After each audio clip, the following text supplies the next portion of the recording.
이건 말도 안 됩니다. 어떻게 1300년 전 그들이 여기까지 올 수 있었단 말입니까? 지금 우즈베키스탄 사마르칸트가 전 세계 고고학자들의 비명 섞인 탄식으로 발칵 뒤집혔습니다. 중국과 일본의 역사 학계조차 도저히 믿을 수 없다며 침묵에 빠뜨린 사상 초유의 발견이 터져나왔기 때문입니다.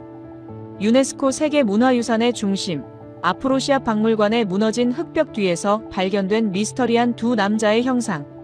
이들이 세상의 모습을 드러내자마자 BBC, CNN 등 주요 외신들은 앞다투어 긴급 타전을 시작했습니다. 사건의 중심에는 누구도 예상치 못했던 결정적 증거가 있었습니다. 당초 실크로드를 지나던 평범한 상인일 것이라 여겨졌던 벽화 속 인물들. 하지만 최근 복원 작업 도중 그들의 허리춤에서 발견된 이것과 머리에 꽂힌 깃털 장식이 선명하게 드러나자 현장 분위기는 순식간에 공포에 가까운 전율로 뒤덮였습니다. 이것은 단순한 그림이 아니었습니다. 당시 세계 최강대국이라 불리던 당나라조차 벌벌 떨게 만들었던 동방의 전투 민족, 그들의 비밀스러운 흔적이 8,000km 떨어진 사막 한복판에서 완벽한 상태로 부활했기 때문입니다. 현지 수석 연구원은 떨리는 손으로 마이크를 잡았습니다. 우리가 지금까지 알고 있던 실크로드의 역사는 모두 다시 쓰여야 합니다. 그들은 물건을 팔러 온 게 아닙니다. 멸망의 위기 앞에서도 굴복하지 않고 대륙을 가로질러 이곳까지 달려온 그들의 진짜 목적이 밝혀지는 순간 저는 그 자리에서 얼어붙을 수밖에 없었습니다. 도대체 이들은 누구이며 왜 목숨을 걸고 알타이 산맥을 넘어 이 먼 곳까지 와야만 했을까요? 중국이 그토록 숨기고 싶어 했던 역사적 진실, 그리고 오늘날 전 세계가 한국에 열광할 수밖에 없는 DNA의 원천이 바로 이 벽화 속에 숨겨져 있었습니다. 이 충격적인 발견 뒤에는 잊혀진 영웅들을 찾아내기 위해 자신의 모든 것을 바친 한 한국인과 그를 돕기 위해 나선 현지인들의 눈물겨운 사투가 있었습니다. 거대한 제국에 맞서 끝까지 포기하지 않았던 그들의 뜨거운 심장이 1300년의 시간을 뛰어넘어 오늘 우리에게 어떤 메시지를 전하고 있는 걸까요?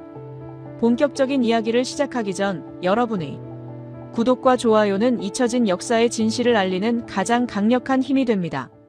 그날 새벽, 저는 여느 때와 다름없이 우즈베키스탄 사마르칸트의 아프로시아 박물관 지하 수장고로 향하고 있었습니다.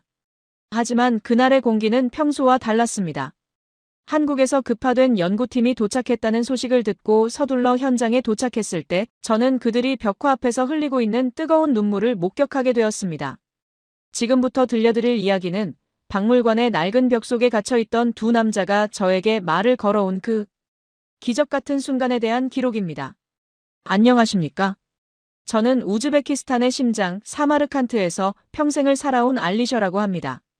지금은 흰머리가 희끗희끗한 나이가 되어 박물관의 한적한 구석을 지키고 있지만 제 가슴 속에는 여전히 티무르 제국의 기상과 실크로드의 모래바람이 불고 있습니다. 여러분에게 이 이야기를 전하기 위해 펜을 든 지금 창밖으로는 건조하지만 상쾌한 사막의 바람이 불어오고 있습니다. 아마도 1300년 전 그들이 이곳에 도착했을 때 맞았던 그 바람과 같은 냄새일 것입니다. 제가 오늘 여러분께 들려드릴 이야기는 단순히 오래된 그림에 관한 것이 아닙니다. 이것은 피보다 진한 형제애, 그리고 시간을 초월해 이어진 기적 같은 인연에 대한 이야기입니다. 제가 근무하고 있는 아프로시아 박물관은 사마르칸트의 북쪽 언덕, 황량한 흙더미처럼 보이는 고대 유적지 위에 세워져 있습니다. 겉으로 보기에는 그저 투박한 건물일지 모르지만 이곳은 동서양을 잇던 실크로드의 영광이 잠들어 있는 보물창고와도 같습니다. 수많은 관광객이 이곳을 찾지만 그들 중 대다수는 화려한 색채의 도자기나 금화에 눈길을 빼앗기곤 합니다. 하지만 이곳의 진짜 주인은 따로 있습니다. 바로 박물관 중앙홀에 자리 잡은 거대한 벽화, 사절도입니다. 7세기 중엽 사마르칸트를 다스리던 바르후만 왕의 접견실을 장식했던 이 벽화는 발견 당시 전 세계를 놀라게 했습니다. 당나라, 페르시아, 투르크 등 당시 네로라 하던 강대국의 사신들이 왕을 아련하기 위해 줄을 서 있는 모습이 생생하게 그려져 있었기 때문입니다. 저는 젊은 시절부터 매일 아침 이 벽화의 먼지를 털어내며 생각했습니다. 이 그림이야말로 우리 조상들이 얼마나 위대했는지, 우리 땅이 얼마나 거대한 세상의 중심이었는지를 보여주는 증거라고 말입니다. 그런데 이상한 일이었습니다. 벽화의 오른쪽 끝, 가장 구석진 자리에 서 있는 두 남자에게 자꾸만 시선이 머물렀습니다. 다른 사신들과는 확연히 다른 복장을 하고 있었습니다. 머리에는 새의 깃털을 꽂은 둥근 관을 쓰고 있었고 허리에는 끝이 둥근 독특한 칼을 차고 있었습니다. 그들의 표정은 다른 사신들처럼 여유롭거나 거만하지 않았습니다. 어딘가 절박해 보이면서도 결코 꺾이지 않을 듯한 강렬한 눈빛을 하고 있었습니다. 마치 왕에게 공물을 바치러 온 것이 아니라 목숨을 건 단판을 지으러 온 전사들처럼 보였습니다. 수십 년 동안 수많은 서양의 학자들이 이곳을 다녀갔습니다. 그들은 돋보기를 들이대며 벽화를 분석했지만 구석에 있는 이 두 남자에게는 큰 관심을 두지 않았습니다. 기껏해야 어느 변방의 소수 민족일 것이다라거나 화가의 상상력이 더해진 인물일 것이다라고 가볍게 넘겨버리곤 했죠. 저 역시 그들의 무관심 속에 그 두 남자를 잊고 살았습니다. 그들이 누구인지, 왜 저렇게 슬픈 눈으로 1000년이 넘는 세월을 견디고 있는지 궁금해하지 않았습니다. 그때까지만 해도 저는 몰랐습니다.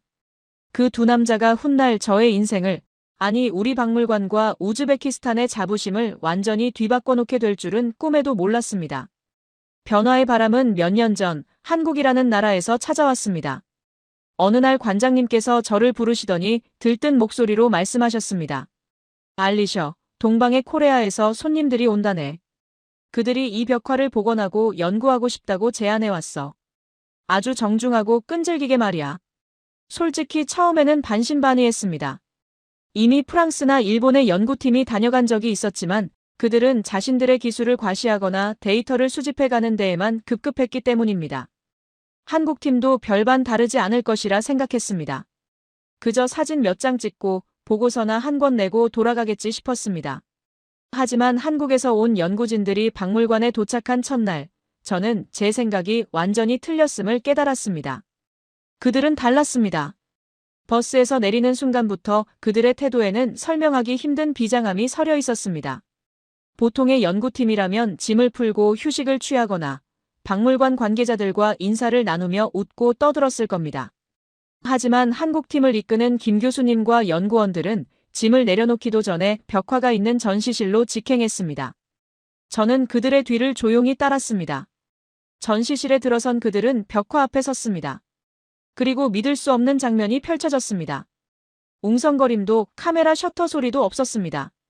그들은 마치 잃어버린 가족을 수십 년 만에 되찾은 사람들처럼 벽화를 향해 깊게 허리 숙여 인사를 올렸습니다.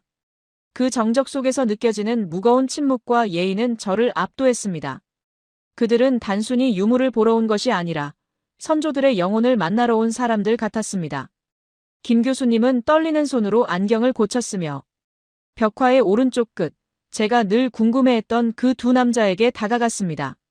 그리고 한참을 말없이 그들을 응시했습니다. 저는 그때 김 교수님의 눈가에 고이는 물기를 보았습니다. 그는 벽화에 손을 대지도 못한 채 허공에서 손을 떨며 나직하게 중얼거렸습니다. 드디어 뵙습니다. 너무 늦게 와서 죄송합니다.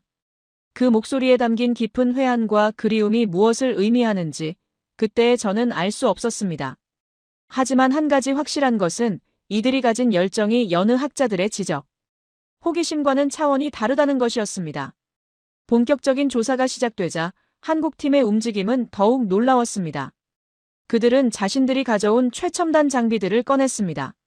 적외선 촬영기, 3D 스캐너, 미세 성분 분석기 등 제가 평생 보지도 못한 기계들이 박물관을 가득 채웠습니다. 하지만 저를 감동시킨 것은 그들의 기술력이 아니라 태도였습니다. 그들은 낡고 부서지기 쉬운 흙벽을 다룰 때 마치 신생아를 안아올리는 산파처럼 조심스럽고 섬세했습니다. 먼지 한 톨, 떨어져 나간 조각 하나도 허투루 다루지 않았습니다. 알리셔 선생님, 이 조각은 1300년 전의 공기를 머금고 있습니다. 저희에게는 다이아몬드보다 귀한 것입니다. 젊은 여성 연구원이 바닥에 무릎을 꿇고 앉아 작은 흙부스러기를 붓으로 쓸어 담으며 제게 했던 말입니다. 그들은 밤낮을 가리지 않았습니다. 박물관 문이 닫힌 뒤에도 전시실의 불은 꺼지지 않았습니다. 저는 보안 담당자로서 그들의 곁을 지켜야 했기에 늦은 밤까지 그들의 작업을 지켜보곤 했습니다. 컵라면이라는 한국 음식으로 끼니를 때우면서도 그들의 눈은 피곤한 기색 없이 반짝였습니다. 도대체 무엇이 저들을 저토록 미치게 만드는 것일까요? 8,000km나 떨어진 이 낯선 땅 사막 한가운데 있는 낡은 그림 조각이 저들에게 어떤 의미이길래 저토록 헌신적인 것일까요? 어느 날 새벽 김 교수님이 잠시 휴식을 취하며 저에게 따뜻한 커피 한 잔을 건넸습니다. 알리셔 선생님, 피곤하시죠? 저희 때문에 고생이 많으십니다. 유창하지는 않지만 정성이 담긴 우즈베크어 인사말에 저는 마음이 녹아내렸습니다. 저는 용기를 내어 물었습니다. 교수님, 궁금한 게 있습니다. 왜 하필 저 두 사람입니까? 당나라 사신이나 페르시아 사신이 훨씬 더 크고 화려하게 그려져 있지 않습니까? 왜 저 구석에 있는 초라한 두 사람에게 그토록 매달리시는 겁니까? 김 교수님은 종이컵에서 피어오르는 김을 바라보며 쓸쓸한 미소를 지었습니다. 그리고 천천히 입을 열었습니다. 알리셔 선생님, 저 두 분은 나라가 멸망할 위기 앞에서 그 운명을 바꾸기 위해 목숨을 걸고 이 먼 곳까지 달려온 저희의 할아버지들입니다. 아무도 도와주지 않는 고립무원의 상황에서 오직 나라를 지키겠다는 일념 하나로 산 넘고 물 건너 이곳 사마르칸트 왕에게 도움을 청하러 온 고구려의 사신들이기 때문입니다. 고구려. 그 낯선 단어가 제 귀에 꽂히는 순간 저는 온몸에 소름이 돋았습니다. 벽화 속 두 남자의 눈빛이 왜 그토록 절박해 보였는지, 왜 그토록 슬퍼 보였는지 비로소 이해가 되기 시작했습니다. 그들은 단순한 여행자가 아니었습니다. 바람 앞에 등불처럼 위태로운 조국을 구하기 위해 돌아갈 기약 없는 길을 떠난 영웅들이었던 것입니다. 김 교수님의 설명은 계속되었습니다. 당시 고구려가 처했던 상황, 당나라라는 거대 제국의 위협, 그리고 유목 민족들과의 연대를 위해 이곳까지 와야만 했던 필연적인 이유들. 이야기를 들으면 들을수록 제 가슴 속에서도 뜨거운 무언가가 끓어올랐습니다. 우리 우즈베키스탄 사람들 역시 수많은 침략과 전쟁 속에서 정체성을 지키기 위해 싸워온 역사를 가지고 있습니다. 실크로드는 낭만의 길이기도 했지만 생존을 위한 투쟁의 길이기도 했으니까요. 저는 벽화 속의 그들을 다시 쳐다보았습니다. 이제 그들은 더 이상 낯선 이방인이 아니었습니다. 시공간을 초월해 저와 같은 아픔과 긍지를 공유하는 잃어버린 형제처럼 느껴지기 시작했습니다. 하지만 조사가 진행될수록 우리는 예상치 못한 난관에 부딪혔습니다. 벽화는 생각보다 훨씬 더 심각하게 손상되어 있었습니다. 세월의 풍파로 인해 안료는 벗겨졌고 흙벽은 금이 가서 언제 무너져도 이상하지 않을 상태였습니다. 게다가 가장 중요한 단서가 될 그들의 허리 부분, 즉 칼과 옷의 무늬가 있는 부분이 너무 흐릿해서 육안으로는 도저히 식별이 불가능했습니다. 학계의 이들이 고구려인임을 증명하기 위해서는 확실한 물증이 필요했습니다. 단순히 비슷하게 생겼다는 것만으로는 부족했죠. 분위기는 무겁게 가라앉았습니다. 한국 연구원들의 얼굴에도 초조함이 묻어났습니다. 이대로는 논문을 발표할 수 없습니다. 결정적인 증거가 필요해요. 환두대도 둥근 고리가 있는 칼의 문양을 찾아내야 합니다. 김 교수님은 며칠째 잠도 주무시지 못하고 모니터만 뚫어져라 쳐다보고 계셨습니다. 저는 그들을 돕고 싶었지만 제가 할 수 있는 일이라곤 그저 묵묵히 자리를 지키며 기도하는 것뿐이었습니다. 그러던 어느 날 밤이었습니다. 밖에는 거센 모래 폭풍이 몰아치고 있었고 박물관 안은 쥐 죽은 듯 고요했습니다. 김 교수님이 갑자기 자리를 박차고 일어났습니다. 찾았다. 찾았어. 그의 외침이 정막을 깼습니다. 연구원들이 우르르 모니터 앞으로 몰려들었습니다. 저도 슬그머니 그들 뒤로 다가갔습니다. 화면 속에는 특수 촬영 기법으로 복원된 벽화의 이미지가 떠 있었습니다. 육안으로는 그저 희미한 얼룩이었던 그들의 허리춤에서 선명하고 또렷한 무언가가 빛나고 있었습니다. 그것은 바로 고구려 왕실과 귀족들만이 사용했다던 용무늬가 새겨진 둥근 칼자루였습니다. 그 순간 연구실 안의 모든 한국인이 서로를 끌어안고 울음을 터뜨렸습니다. 그 눈물은 단순한 학문적 성취감 때문이 아니었습니다. 1300년 동안 잊혀졌던 조상들의 숨결을 다시 되살려냈다는 벅찬 감동, 그리고 그들이 이 먼 곳까지 와서 남긴 발자취가 헛되지 않았음을 증명했다는 안도감이 뒤섞인 눈물이었습니다. 저 역시 그 감동에 전염되어 눈시울이 붉어졌습니다. 이것은 시작에 불과했습니다. 이 발견이 가져올 파장은 단순히 역사 교과서 한 줄을 바꾸는 것에 그치지 않을 것이라는 예감이 들었습니다. 그리고 그 예감은 며칠 뒤 박물관을 찾아온 뜻밖의 방문객들로 인해 현실이 되었습니다. 박물관을 찾아온 뜻밖의 방문객들은 다름 아닌 일본과 중국 그리고 프랑스의 저명한 역사학자들로 구성된 실크로드 국제 공동조사단이었습니다. 그들은 이미 수년 전부터 중앙아시아의 역사를 자신들의 관점으로 정의하고 그것을 전 세계 학계의 정설로 만들어온 거물들이었습니다. 솔직히 말씀드리자면 저는 그들의 방문이 달갑지 않았습니다. 그들은 우리 박물관에 올 때마다 마치 점령군처럼 행동했기 때문입니다. 턱을 치켜들고 뒷짐을 진 채 우리 직원들에게 이것저것 지시를 내리거나 박물관의 온습도 관리가 엉망이다. 조명이 유물을 망치고 있다며 혀를 차곤 했으니까요. 그들에게 사마르칸트의 유물은 자신들의 지적 허영심을 채워줄 연구 대상일 뿐 존중하고 아껴야 할 문화유산은 아니었던 겁니다. 그날도 그들은 요란하게 등장했습니다. 고급 세단에서 내린 그들은 잘 다려진 양복과 반짝이는 구두를 신고 있었습니다. 반면 우리 박물관 한 구석에서 쪽잠을 자며 연구에 매진하던 김 교수님과 한국 연구원들의 모습은 처참했습니다. 며칠을 제대로 씻지 못해 헝클어진 머리, 먼지와 흙이 잔뜩 묻은 작업복, 그리고 퀭한 눈 밑에 다크서클. 겉모습만 보면 누가 권위 있는 학자이고 누가 잡부인지 구분이 가지 않을 정도였습니다. 일본 측 대표인 다나카 교수는 회의실에 들어서자마자 비릿한 웃음을 흘리며 관장님께 물었습니다. 관장님, 한국팀이 여기서 무슨 대단한 발견이라도 한 것처럼 떠든다던데 정말입니까? 지난 50년 동안 우리가 분석했을 때도 나오지 않았던 결과가 고작 며칠 만에 나왔다니 믿기가 힘들군요.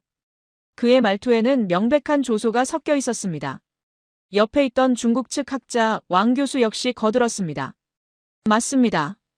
우리는 이미 그 벽화 속 인물들이 당나라의 변방, 소수민족이거나 화공의 상상력으로 그려진 인물이라고 결론 내렸습니다.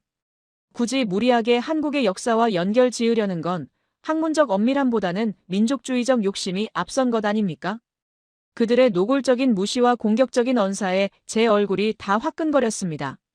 하지만 정작 당사자인 김 교수님은 전혀 동요하지 않았습니다.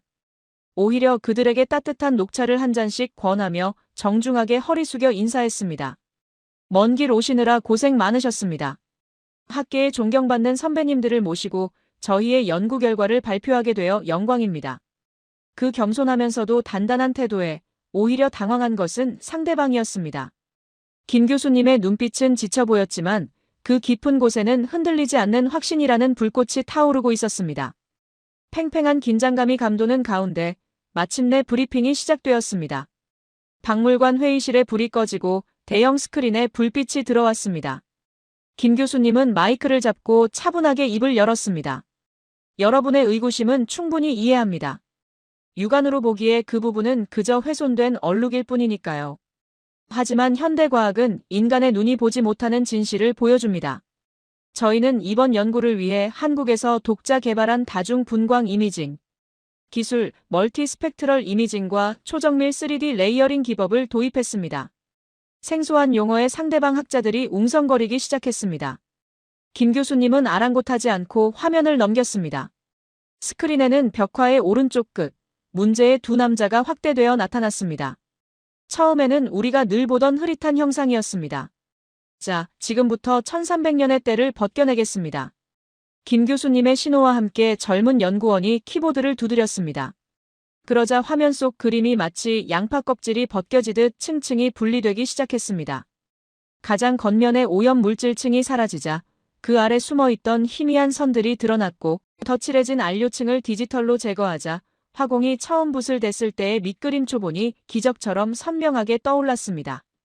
회의실 안에는 헉 하는 탄식 소리가 터져나왔습니다. 그것은 단순한 복원이 아니라 마법에 가까웠습니다. 김 교수님은 레이저 포인터로 인물의 머리 부분을 가리켰습니다. 첫 번째 증거입니다. 육안으로는 뭉개져 보였던 이 모자 위를 보십시오. 두 개의 깃털이 선명하게 보이십니까?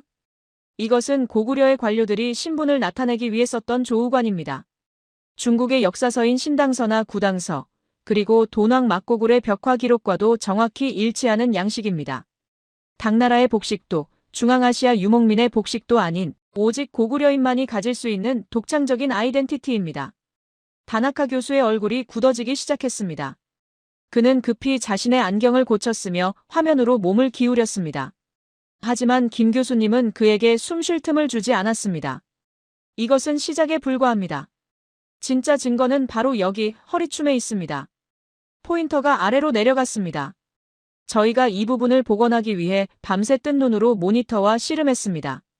화소가 깨지는 것을 막기 위해 수천 장의 사진을 겹치고 또 겹쳤죠. 그리고 마침내 찾아냈습니다. 화면이 다시 한번 확대되었습니다.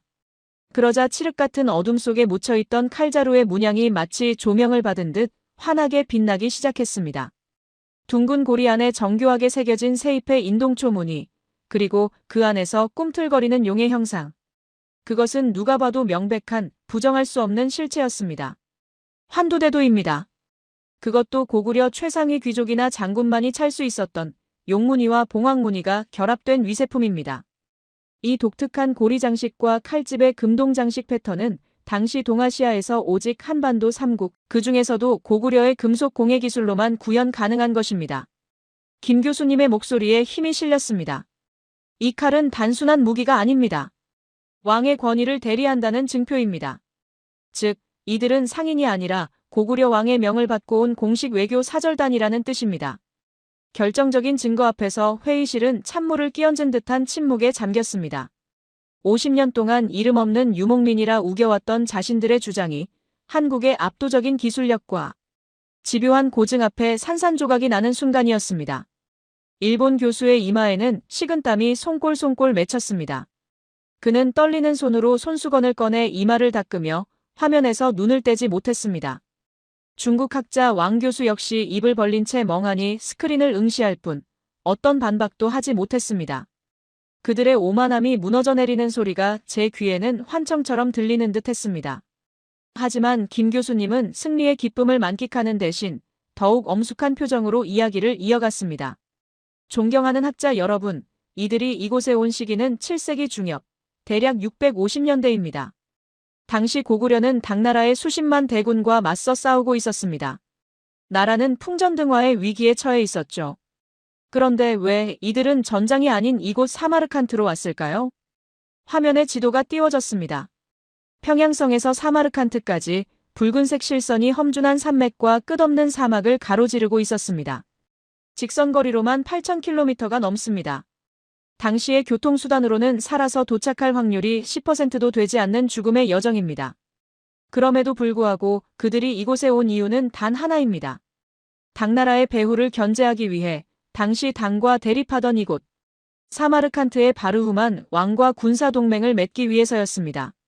조국을 구하겠다는 일념 하나로 뼈가 으스러지는 고통을 참으며 타클라마칸 사막을 건너고 파미르 고원을 넘은 것입니다. 교수님의 목소리가 미세하게 떨렸습니다. 저 벽화 속의 두 분은 제게는 단순한 연구 대상이 아닙니다. 차가운 흙벽 속에 1300년 동안 갇혀서 누군가 자신의 이야기를 들어주길 기다려온 저희의 할아버지들입니다. 오늘 우리는 단순히 유물을 복원한 것이 아니라 그분들의 멈춰버린 심장을 다시 뛰게 만든 것입니다. 브리핑이 끝나고 불이 켜졌을 때 회의실의 공기는 완전히 달라져 있었습니다. 처음에 팔짱을 끼고 거만하게 앉아있던 조사단원들은 이제 고개를 푹 숙이거나 김 교수님을 경외의 눈빛으로 바라보고 있었습니다. 잠시 후 일본의 다나카 교수가 자리에서 천천히 일어났습니다. 그는 김 교수님 앞으로 다가가 깊이 고개를 숙였습니다. 김 교수. 아니, 김 선생님. 제가 경솔했습니다. 이 정도의 해상도 복원 기술이라니. 그리고 유물을 대하는 당신들의 그 진정성. 인정할 수밖에 없군요. 이것은 세계 고고학계가 한국에 빚을 진 발견입니다. 완벽합니다. 그 콧대 높은 학자가 자신의 패배를 시인하고 진심으로 사과하는 순간 저는 가슴 깊은 곳에서 뜨거운 덩어리가 울컥 치솟는 것을 느꼈습니다. 그것은 통쾌함 이상의 감동이었습니다. 한국 연구진은 상대를 적으로 만들어 굴복시킨 것이 아니라 실력과 진심으로 감화시켜 친구로 만든 것입니다. 이것이야말로 진정한 품격이 아닐까요? 회의가 끝나고 모두가 돌아간 뒤 텅 빈 회의실에 김 교수님과 저만 남았습니다. 교수님은 기진맥진하여 의자에 주저앉아 계셨지만 표정만은 세상을 다 얻은 아이처럼 해맑았습니다. 저는 다가가 교수님의 거친 손을 두 손으로 꼭 잡았습니다. 교수님, 정말 대단하십니다. 저들을 꼼짝 못하게 만들다니요. 제가 30년 동안 이 박물관에서 일하면서 오늘처럼 속이 시원하고 자랑스러웠던 적은 처음입니다. 그러자 김 교수님은 제 손을 맞잡으며 부드럽게 말씀하셨습니다. 아닙니다, 알리셔 선생님. 이건 싸워서 이긴 게 아니에요. 잊혀진 분들의 명예를 되찾아드린 것, 그리고 선생님의 나라와 제 나라가 아주 오래전부터 형제였다는 사실을 확인한 것, 그게 제일 중요한 거죠. 그의 말에 저는 다시 한번 깊은 충격을 받았습니다. 그는 경쟁에서의 승리감 따위에는 관심이 없었습니다. 오직 역사 앞에서의 겸손함과 사람에 대한 예의만이 그의 마음을 채우고 있었습니다. 이것이 바로 한국인의 정신이구나. 기술만 뛰어난 것이 아니라 마음의 깊이가 다른 사람들이구나. 저는 그날 벽화 속의 고구려 사신들이 왜 그토록 강인한 눈빛을 하고 있었는지 비로소 완벽하게 이해할 수 있었습니다. 그들의 후손이 바로 이 사람들이었으니까요. 이 소식은 삽시간에 사마르칸트 전역으로 퍼져나갔습니다. 다음 날 아침 우즈베키스탄의 주요 일간지 일면은 온통 한국 연구팀의 이야기로 도배되었습니다. 한국이 1300년 전의 미스터리를 풀었다. 고대 실크로드의 비밀, 코레아의 기술과 땀으로 밝혀지다. 형제의 나라 한국 역사를 되살리다. 거리에서 만나는 시민들은 저에게 알리셔 씨, 그 한국 사람들 정말 대단하다면서요? 라고 물어왔고, 박물관을 찾는 관람객들은 한국 연구팀을 보면 라흐막 감사합니다, 코레아 를 외치며 박수를 보냈습니다. 하지만 이 감동적인 드라마는 여기서 끝이 아니었습니다. 이 놀라운 발견이 가져온 나비 효과는 상상조차 할 수 없는 방향으로 흐르기 시작했습니다. 학술적인 성과를 넘어 저 알리셔 개인의 인생을 송두리째 뒤흔들 기적 같은 사건이 저를 기다리고 있었기 때문입니다. 어느 날 늦은 오후 연구팀의 막내 연구원인 지은 씨가 저를 조용히 불렀습니다. 평소 밝고 명랑하던 그녀의 표정이 그날따라 사뭇 진지했습니다. 그녀의 손에는 흙먼지가 잔뜩 묻은 낡고 오래된 작은 목재 상자 하나가 들려 있었습니다. 알리셔 선생님, 사실 저희가 수장고 구석에 방치되어 있던 분류 미상 유물들을 정리하다가 이걸 발견했는데요. 상자 겉면에 쓰인 글귀가 지난번에 선생님께서 말씀해주신 선생님 할아버님의 함자와 비슷해 보여서요. 혹시나 해서 가져와 봤습니다. 저는 떨리는 손으로 그 상자를 받아들었습니다. 낡아서 거의 다 지워져가는 러시아어 필기체. 하지만 저는 단번에 알아볼 수 있었습니다. 그것은 우리 집안에서 3대째 잃어버린 것으로 전해져 오던 스탈린 강제 이주 시절 억울하게 돌아가신 할아버지의 유일한 유품 상자였습니다. 도대체 한국 사람들이 어떻게 수만 점의 유물, 더미 속에서 이먼지 쌓인 상자를 찾아내 제게 가져온 것일까요? 떨리는 손으로 상자를 받아든 저는 한동안 아무 말도 할 수 없었습니다. 손끝에 닿는 나무 상자의 거친 질감, 그리고 코끝을 찌르는 퀴퀴한 곰팡이 냄새. 그것은 단순한 냄새가 아니라 제 기억 저편에 묻어두었던 그리움의 향기였습니다. 녹슨 경첩이 끼익하는 비명소리를 내며 열리자 그 안에는 80년의 세월을 견뎌낸 할아버지의 유품들이 고요히 잠들어 있었습니다. 깨진 안경 알 하나, 몽당 연필, 그리고 습기를 먹어 누렇게 변색되고 부풀어 오른 낡은 공책 한 권. 저는 그것이 무엇인지 단번에 알 수 있었습니다. 할아버지께서 생전에 내 목숨보다 귀한 기록이라며 품에 안고 주무시던 바로 그 일기장이었습니다. 스탈린의 강제 이주 정책으로 연해주에서 화물열차 짐짝처럼 실려 이 척박한 중앙아시아 땅에 버려졌던 1937년 그 참혹했던 겨울의 기록이 담긴 물건이었습니다. 어떻게? 도대체 이걸 어떻게 찾으신 겁니까? 여기는 수만 점의 유물이 쌓여있는 미로 같은 곳인데. 제 물음에 지은 연구원은 눈시울이 붉어진 채 조용히 대답했습니다. 사실 벽화 복원 작업이 끝나고 틈틈이 수장고 정리를 도왔습니다. 구석진 선반 아래 먼지 구덩이 속에 처박힌 이 상자가 눈에 밟히더라고요. 겉면에 흐릿하게 러시아어로 이스마일이라고 적혀 있었는데 알리셔 선생님의 성과 같다는 생각이 들어서 무례를 무릅쓰고 내용을 확인했습니다. 그런데 첫 장을 읽자마자 도저히 덮을 수가 없었습니다. 이건 꼭 선생님께 돌려드려야 한다고 생각했습니다. 저는 떨리는 손으로 일기장을 펼쳤습니다. 바스락거리는 종이 소리가 정적을 갈랐습니다. 잉크는 번져 있었지만 할아버지 특유의 힘있는 필체는 여전했습니다. 저는 연구원들이 지켜보는 앞에서 소리내어 그날의 일기를 읽어내려가기 시작했습니다. 1937년 11월 14일. 살을 애는 듯한 바람이 분다. 우즈베키스탄의 겨울은 연해주의 추위와는 다르다. 살이 찢겨나가는 것 같다. 기차에서 내린 우리 가족은 갈 곳이 없어 맨손으로 땅을 파고 토구를 지었다. 배가 고프다. 젖먹이 막내는 젖이 나오지 않는 어미의 빈 가슴만 빨다 지쳐 잠들었다. 우리 마을 사람들도 모두 굶어 죽어가고 있다. 희망이 보이지 않는다. 목이 메어 말이 나오지 않았습니다. 잠시 숨을 고르고 다음 단락을 읽어내려갔습니다. 그런데 오늘 기적 같은 일이 있었다. 옆 토굴에 사는 우리보다 며칠 먼저 도착한 고려인 사내 김씨가 찾아왔다. 그는 자기 자식들도 굶고 있는 처지에 어디서 구했는지 모를 따뜻한 쌀죽 한 그릇을 내 아내에게 내밀었다. 형제님, 아이는 살려야지요. 우리는 같은 땅에서 쫓겨난 한 핏줄 아닙니까? 그의 손은 거칠었고 얼굴은 흙투성이었지만 그 눈빛만은 성자처럼 빛나고 있었다. 나는 그 뜨거운 죽그릇을 받아들고 하염없이 울었다. 그 죽 한 그릇이 내 아내와 막내를 살렸다. 나는 이 은혜를 죽어서도 잊지 못할 것이다. 고려 사람들. 그들은 눈물겹도록 강인하고 바보 같을 정도로 착한 사람들이다. 일기를 다 읽기도 전에 제 눈에서는 굵은 눈물방울이 툭툭 떨어져 낡은 종이를 적셨습니다. 할아버지께서 입버릇처럼 말씀하셨던 우리를 살린 은인, 절대 잊어서는 안 될 형제들이 바로 한국인, 고려인이었다는 사실이 뼈저리게 다가왔습니다. 그 쌀죽 한 그릇이 아니었다면 제 아버지는 살아남지 못했을 것이고 저 또한 이 자리에 없었을 것입니다. 저는 고개를 들어 김 교수님과 한국 연구원들을 바라보았습니다. 그들의 눈가에도 이슬이 맺혀 있었습니다.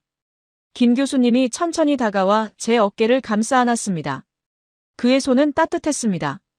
마치 80년 전 제 할아버지에게 죽 한 그릇을 건넸던 그 고려인 김 씨의 온기처럼 말입니다. 알리셔 선생님, 이 일기장에 나오는 김 씨. 어쩌면 저희 할아버지였을지도 모릅니다.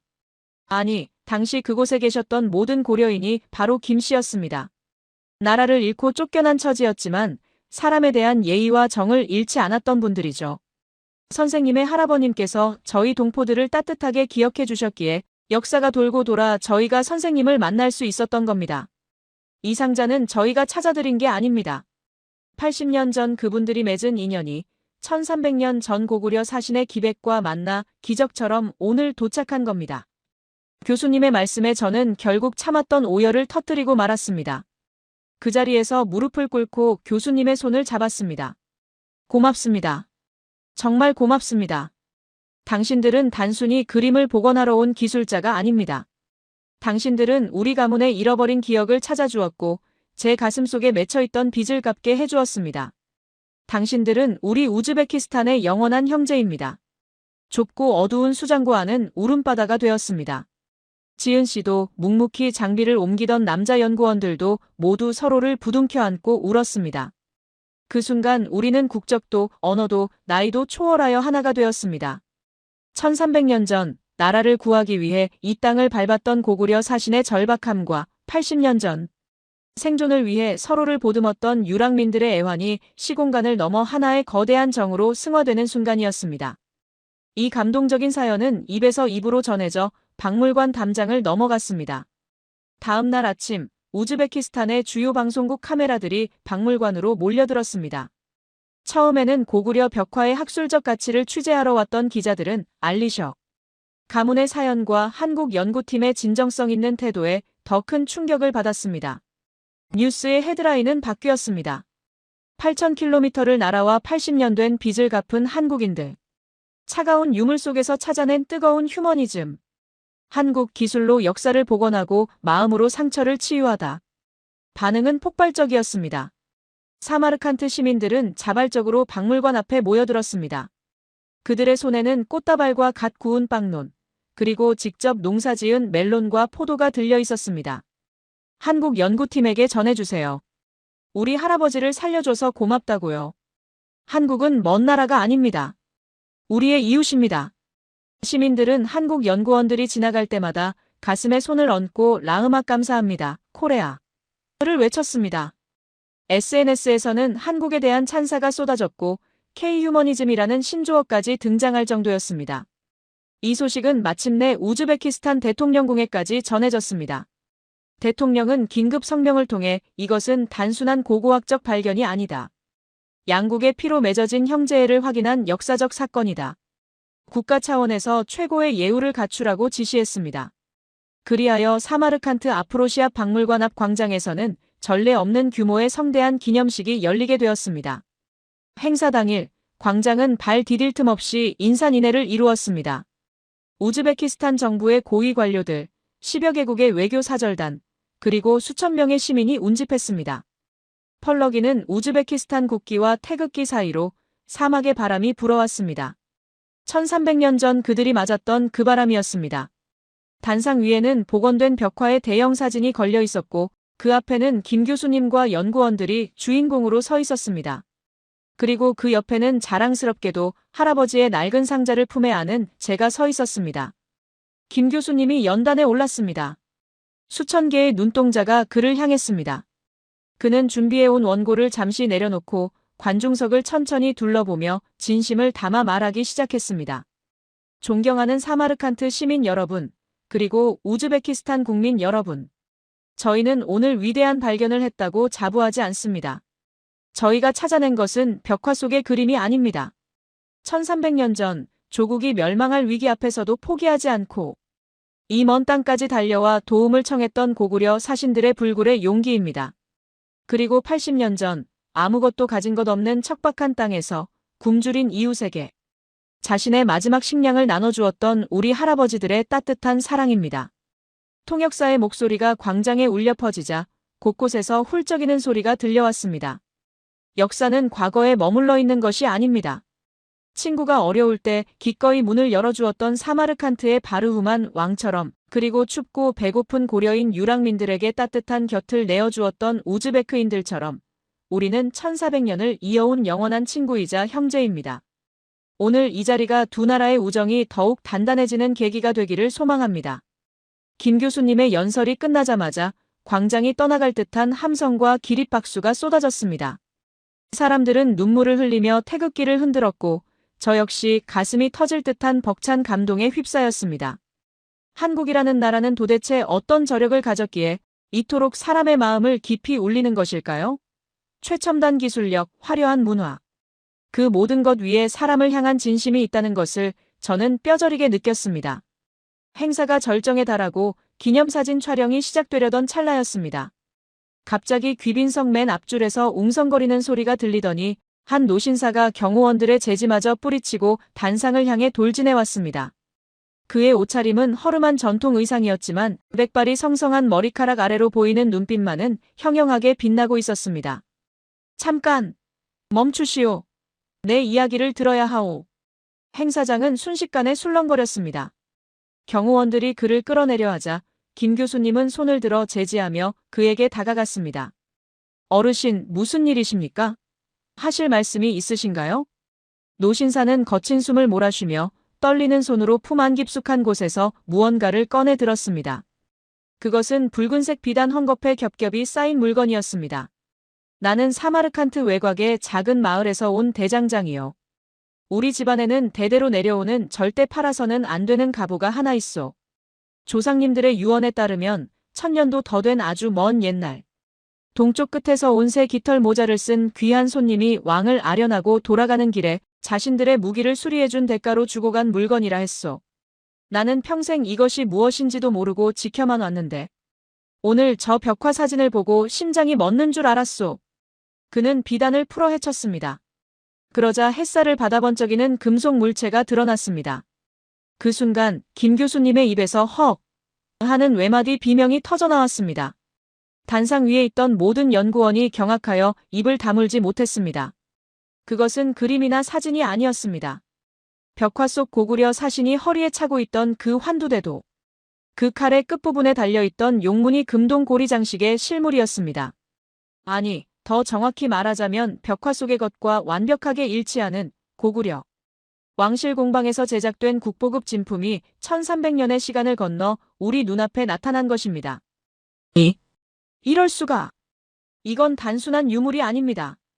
고구려가 당시 가지고 있던 제철 기술의 정수가 담긴 세계 미스터리 중 하나인 다마스쿠스 강철 기술과의 연결고리입니다. 김 교수님의 목소리가 흥분으로 떨렸습니다. 벽화라는 2차원의 증거가 이제 만질 수 있는 3차원의 실체가 되어 나타난 순간 역사의 진실은 또 다른 거대한 문을 열 준비를 하고 있었습니다. 그리고 그 문 뒤에는 우리가 상상조차 하지 못했던 고구려의 초고대, 하이테크 기술에 대한 비밀이 숨겨져 있었습니다. 광장은 숨소리조차 들리지 않을 만큼 무거운 정적에 휩싸였습니다. 수천 명의 시선이 단상 위, 노신사의 떨리는 손끝에 들려있는 작은 금속 물체에 고정되었습니다. 사마르칸트의 강렬한 태양 아래서 그 물건은 기묘하고도 영롱한 푸른 빛을 내뿜고 있었습니다. 그것은 금방 땅에서 캐낸 원석처럼 투박한 기운을 풍기면서도 빛의 각도에 따라 물결치듯 일렁이는 표면은 사람의 손으로는 도저히 깎아낼 수 없을 것 같은 신비로움을 자아냈습니다. 김 교수님은 마치 갓 태어난 아기를 안아올리듯 양손으로 조심스럽게 그 물건을 받아들었습니다. 교수님의 손가락이 금속의 차가운 표면을 스치는 순간 그의 눈동자가 크게 흔들렸습니다. 이것은 단순한 장식품이 아닙니다. 교수님은 안경을 벗어닫고 다시 쓴 뒤 유물을 뚫어지라 응시했습니다. 그의 이마에 굵은 땀방울이 맺혔습니다. 여러분, 자세히 보십시오. 이 물건은 1300년이라는 세월을 견뎠습니다. 흑벽돌집의 건조한 먼지바람과 때로는 습한 장마철의 눅눅함을 수천 번이나 겪었을 겁니다. 보통의 철이라면 이미 붉은 녹덩어리가 되어 부서져 내렸어야 정상입니다. 하지만 이것을 보십시오. 마치 어제 대장간 모루 위에서 막 식혀낸 것처럼 매끄럽고 단단합니다. 이건 현대의 특수 스테인리스 강철 기술로도 설명하기 힘든 미스터리입니다. 행사장에 있던 모든 사람의 시선이 김 교수님의 손끝으로 빨려 들어갔습니다. 그때 귀빈석에 앉아있던 일본의 다나카 교수와 중국의 왕 교수가 자리를 박차고 일어났습니다. 그들의 표정에는 호기심과 불신, 그리고 질투가 뒤섞여 있었습니다. 다나카 교수는 팔짱을 끼고 비아냥거리는 말투로 단상 가까이 다가왔습니다. 이보시오, 김 교수. 너무 흥분해서 학자로서의 냉정함을 잃은 것 아니오? 고작 쇳덩어리 하나입니다. 표면에 오칠을 두껍게 했거나 금도금을 입혔으니 녹이 안쓰럽겠지요. 그걸 가지고 무슨 세계적인 미스터리니 초고대 문명이니 운운하는 건 너무 나간 것 아닙니까? 한국 학계는 고증보다 상상력을 더 중요시하나 봅니다. 그의 노골적인 도발에 청중들이 술렁거렸습니다. 하지만 김 교수님은 그 비아냥에 대꾸하는 대신 저를 보며 낮지만 단호한 목소리로 말씀하셨습니다. 알리셔 선생님, 죄송하지만 행사를 잠시 중단해야겠습니다. 이 물건, 지금 당장 박물관 보존과학실로 가져가서 정밀 성분 분석을 해야 합니다. 제 가설이 맞다면 이것은 동아시아 제철 역사를 송두리째 다시 써야 할 발견입니다. 아니, 인류 기술사의 잃어버린 퍼즐을 찾는 일입니다. 그렇게 예정에 없던 긴급 검증이 시작되었습니다. 박물관 지하에 마련된 임시 분석실로 김 교수님과 연구팀, 그리고 일본과 중국의 학자들, 우즈베키스탄 문화부 장관님과 주요 언론사 기자들까지 우르르 몰려갔습니다. 좁은 분석실 안은 터질 듯한 긴장감으로 가득 찼습니다. 저 역시 노신사를 부축하며 그 뒤를 따랐습니다. 노신사는 우리 조상님들이 목숨 걸고 지킨 것이니 부디 조심히 다뤄주시오라고 몇 번이나 당부하며 마른 침을 삼켰습니다. 연구원들이 한국에서 공수해온 최첨단 휴대용 X선, 형광 분석기 XRF와 초정밀 디지털 3D 현미경을 세팅했습니다. 기계의 냉각팬이 윙윙거리는 소리만이 무거운 침묵을 채웠습니다. 김 교수님이 유물을 조심스럽게 분석용 스테이지 위에 올려놓았습니다. 자, 스캔 시작합니다. 연구원의 말이 떨어지자마자 대형 모니터 화면에 성분 그래프가 요동치기 시작했습니다. 붉은색, 파란색, 초록색 선들이 춤을 추며 실시간으로 데이터를 쏟아냈습니다. 1분, 2분. 시간이 지날수록 분석실의 공기는 점점 더 희박해지는 것 같았습니다. 다나카 교수는 팔짱을 낀 채 어디 한번 봅시다라는 표정으로 모니터를 삐딱하게 바라보고 있었습니다. 그런데 5분쯤 지났을까요? 데이터를 모니터링하던 수석 연구원 박 박사님의 입에서 비명에 가까운 탄성이 터져나왔습니다. 교수님, 이 수치 좀 보십시오. 기계가 고장난 게 아니라면. 이건 말도 안 됩니다. 사람들이 모니터 앞으로 쇄도했습니다. 그래프가 가리키는 수치는 충격적이었습니다.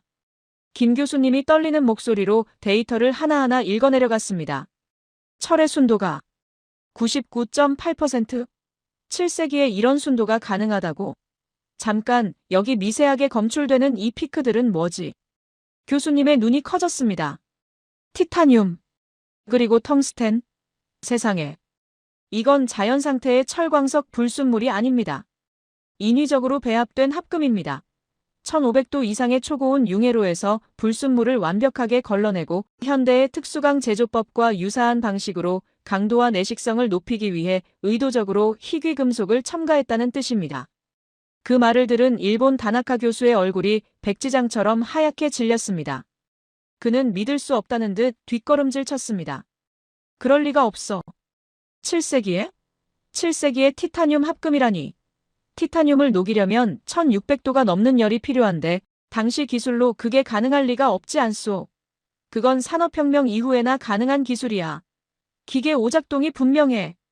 다나카 교수는 자신의 태블릿 PC를 꺼내 미친 듯이 무언가를 검색하며 손을 떨었습니다. 하지만 충격은 거기서 끝이 아니었습니다. 현미경 모드로 전환합니다. 표면 입자 구조를 보겠습니다. 박 박사님이 키보드를 두드렸습니다. 그러자 현미경으로 1000배 확대한 금속의 표면 사진이 대형 모니터에 가득 찼습니다. 그 순간 분석실 안은 공포에 가까운 경악으로 물들었습니다. 매끄러워 보이던 금속 표면에는 육안으로는 볼 수 없는 수만 개의 미세한 물결 무늬가 층층이 쌓여 있었습니다.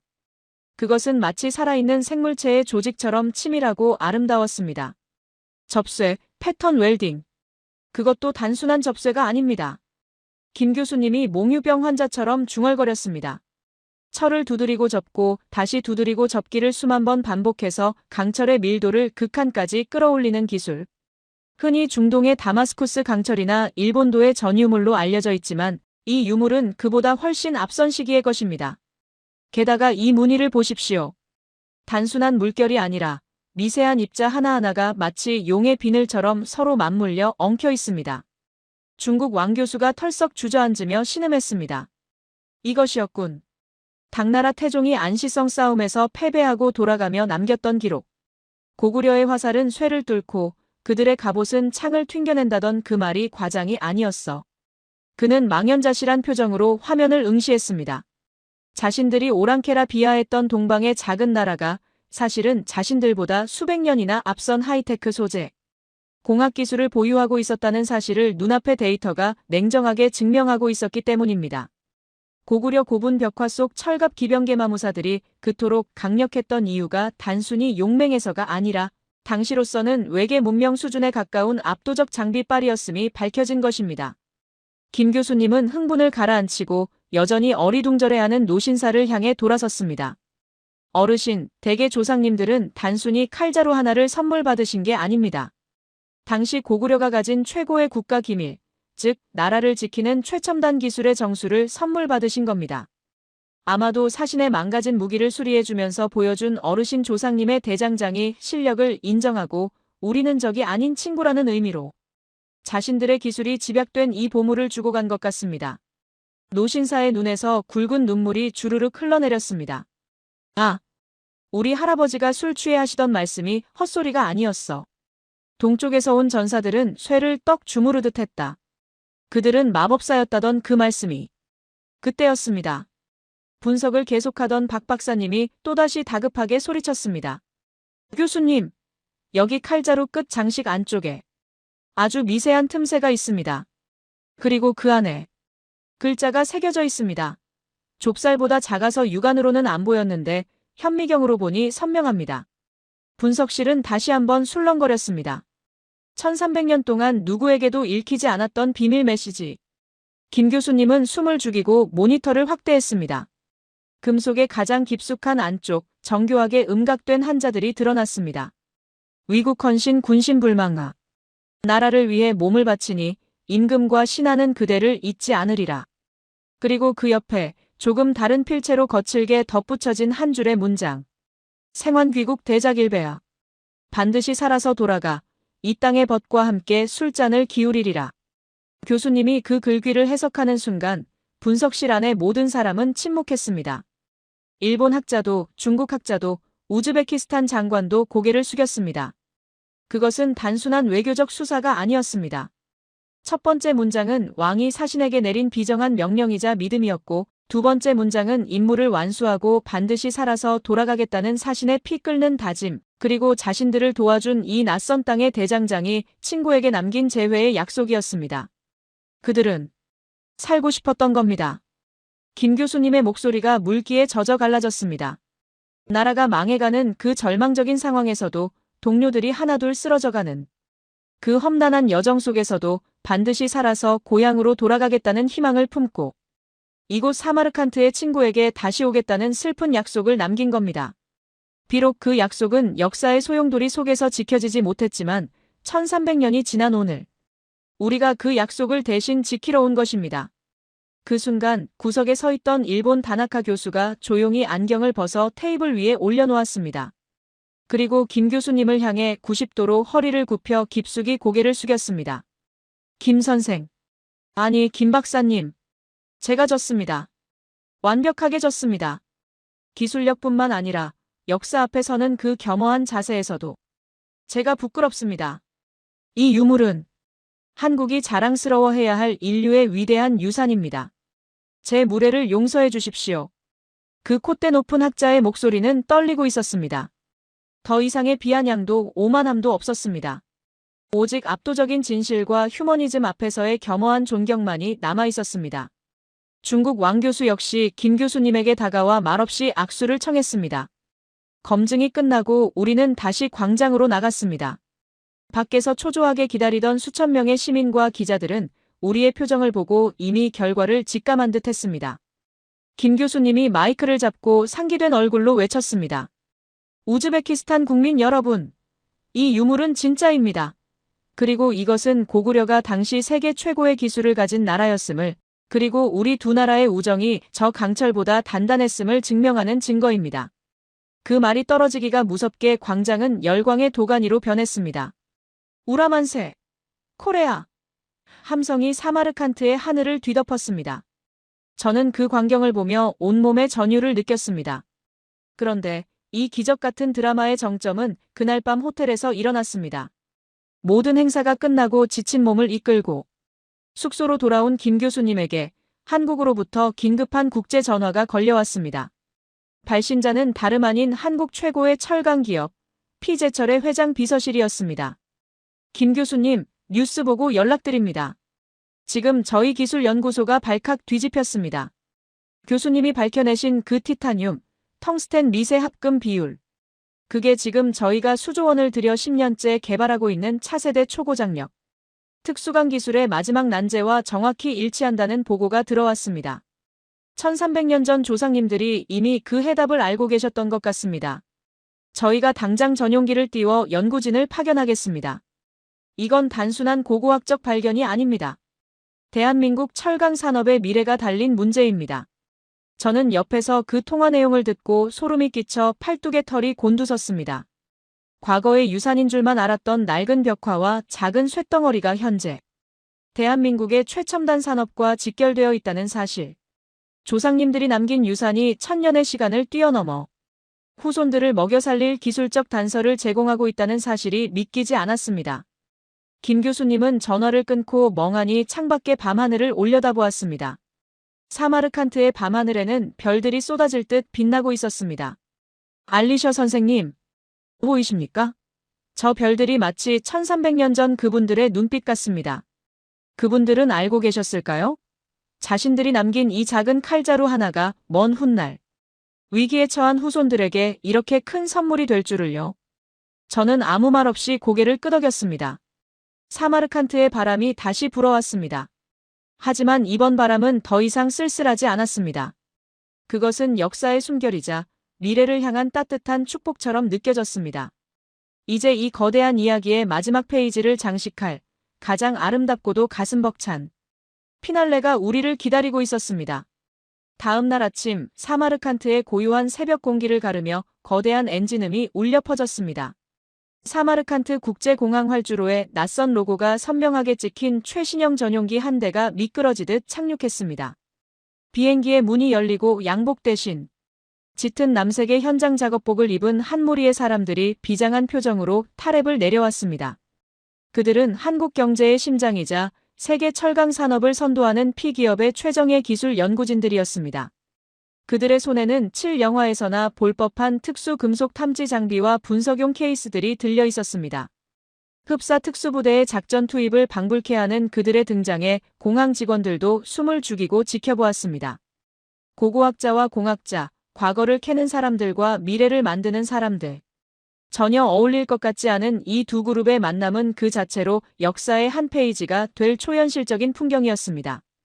박물관 지하의 임시 분석실은 순식간에 최첨단 과학 연구소로 변모했습니다. P기업의 수석 연구원인 최 박사는 떨리는 손으로 김 교수님이 건넨 용무늬 칼자루 장식을 받아들었습니다. 그는 장갑 낀 손으로 유물의 표면을 아주 조심스럽게 어루만졌습니다. 마치 1300년 전 이 쇠를 두드렸던 이름 모를 고구려 대장장이의 영혼과 악수를 하는 듯 했습니다. 스캔 시작합니다. 데이터 전송 준비. 침묵 속에서 장비가 돌아가는 소리만이 들려왔습니다. 잠시 후 모니터의 복잡한 분자 구조도가 3D 홀로그램처럼 떠올랐습니다. 최 박사의 동공이 지진이 난 듯 흔들렸습니다. 그는 믿을 수 없다는 듯 안경을 벗어닫고 다시 화면을 들여다보았습니다. 이 패턴은... 최 박사의 목소리가 갈라졌습니다. 회장님, 지금 보고 계십니까? 이건 우리가 지난 10년간 수천억 원을 쏟아붓고도 실패했던 바로 그 이상적인 나노 결정립 구조입니다. 이론상으로만 가능하다고 여겼던 강도와 연성을 동시에 잡는 완벽한 비율. 이걸 1300년 전의 장인들이 오직 불과 망치질만으로 구현했다니요. 이건 기술이 아닙니다. 신의 영역입니다. 그는 격앙된 목소리로 한국 본사대회의실과 연결된 화상 화면을 향해 외쳤습니다. 이 유물은 단순한 문화재가 아닙니다. 대한민국 소재 산업의 퀀텀 점프를 가능하게 할 설계도입니다. 이 합금 비율을 현대제철 공정에 적용하면 자동차, 선박, 우주항공에 쓰이는 특수강의 수명을 획기적으로 늘릴 수 있습니다. 대한민국이 앞으로 최소 50년은 전 세계 철강 시장을 독점할 수 있는 절대 반지를 찾은 겁니다. 화면 너머 본사대회의실에서 환호성과 박수갈채가 터져나오는 모습이 보였습니다. 현장에 있던 김 교수님과 연구원들, 그리고 저 알리셔도 서로를 부둥켜 안고 눈물을 흘렸습니다. 저는 그 광경을 보며 온몸에 전율이 흘렀습니다. 1300년 전 나라를 지키기 위해 피땀 흘려 개발했던 고구려의 기술이 1000년의 세월을 건너뛰어 다시금 후손들의 미래를 지키는 가장 강력한 경제적 무기가 되어 돌아온 것입니다. 조상님들은 알고 계셨을까요?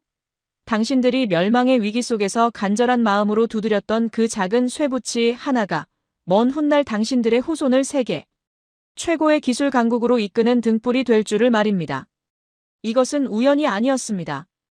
피는 물보다 진하고 역사의 DNA는 결코 사라지지 않는다는 것을 증명하는 순간이었습니다. 모든 검증과 기술 협약이 마무리된 그날 저녁 박물관의 폐관 시간이 지나고 모두가 떠난 텅 빈 전시실에는 저와 김 교수님 그리고 몇몇 핵심 연구원들만이 남았습니다. 우리는 마지막으로 해야 할 가장 중요하고도 성스러운 임무를 수행하기 위해 모였습니다. 바로 칼자루에 새겨져 있던 그 슬픈 약속. 생환귀국 대작일배야. 반드시 살아서 돌아가 이 땅의 벗과 함께 술잔을 기울이리라. 1300년 동안 지켜지지 못했던 그 약속을 오늘 후손들이 대신 지키는 의식이었습니다.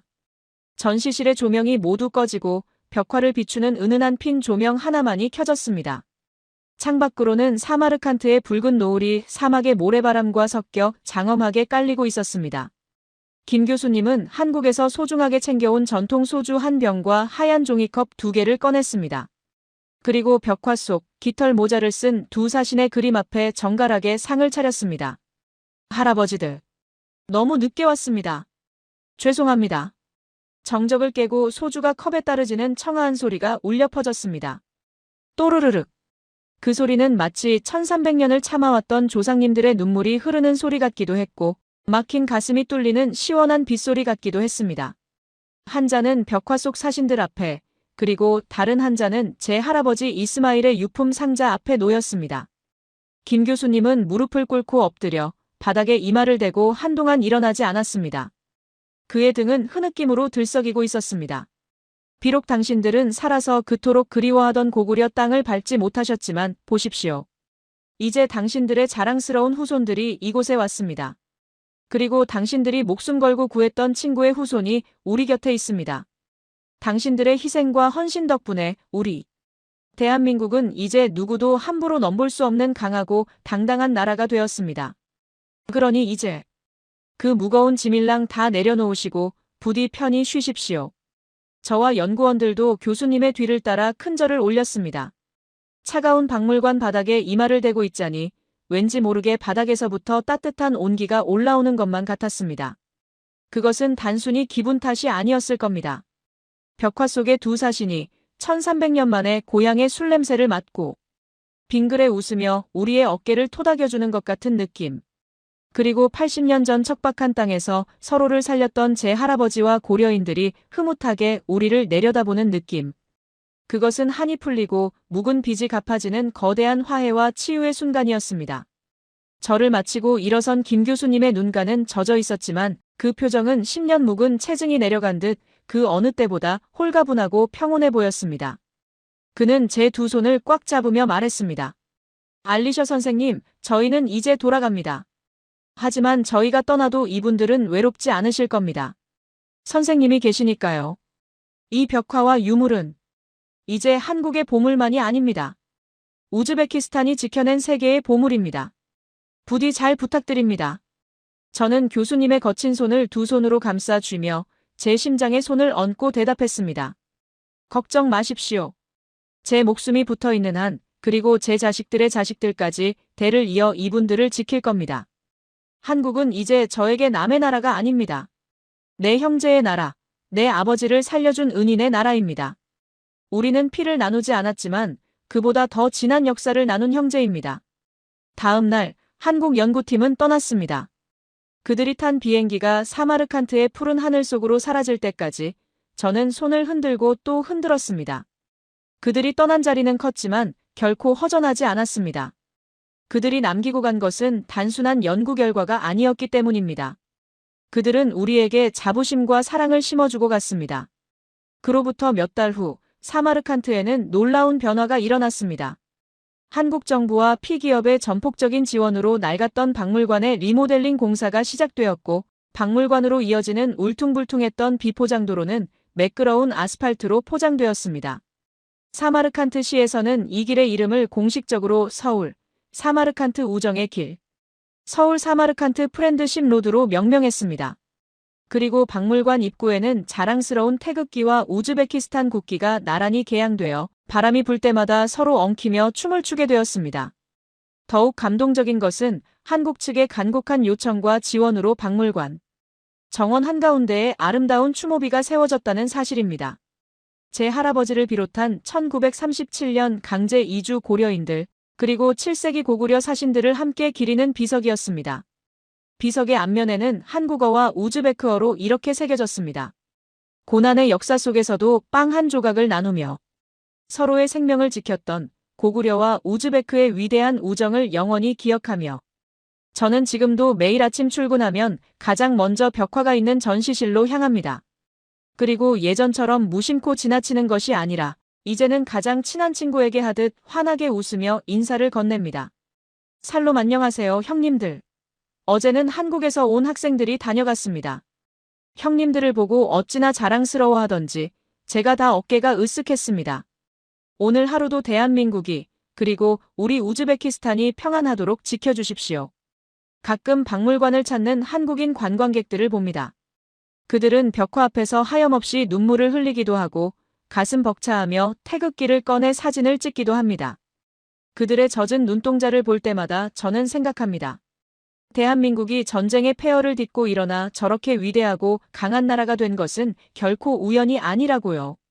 1300년 전부터 이어져 온 저 불굴의 의지, 어떤 절망 속에서도 희망을 놓지 않는 끈기, 그리고 무엇보다 사람을 귀하게 여기고 한번 받은 은혜는 반드시 갚으려는 저 따뜻하고 강인한 정의 DNA가 있었기에 가능한 일이었습니다.